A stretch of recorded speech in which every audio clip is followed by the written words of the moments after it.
Que se passe-t-il dans la tête des lycéens? De quel métier rêvent-ils? Au niveau national, comme en Bretagne, le constat est le même. Même après un bac S, les jeunes se tournent de moins en moins vers les filières scientifiques et privilégient le commerce.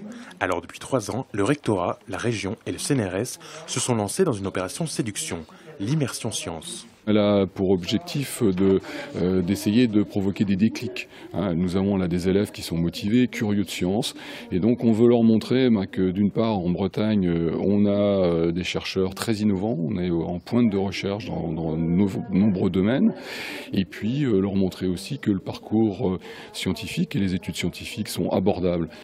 Cette année, 84 lycéens, issus de 20 lycées publics et privés bretons, ont donc passé une semaine au plus près des sciences, entre conférences, visites de laboratoires et d'entreprises et ateliers pratiques. J'espère éveiller un petit peu leur curiosité et leur ouvrir des horizons aussi, de se rendre compte aussi qu'un chercheur, finalement, c'est quelqu'un de normal et que nous, on était comme eux aussi en première, on ne savait pas quoi faire et qu'il y a plein de possibilités. Il faut juste se dire qu'est-ce que j'aime, la physique, la chimie, la biologie et puis se lancer, quoi.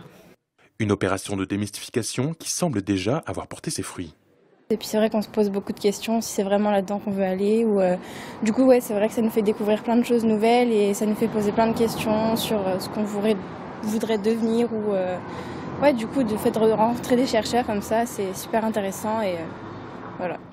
En montrant ce qui se fait de mieux en Bretagne, les enseignants et les scientifiques ont un double objectif. Faire que les jeunes cerveaux bretons choisissent les filières scientifiques pour la suite de leurs études et, si possible, qu'ils restent dans la région.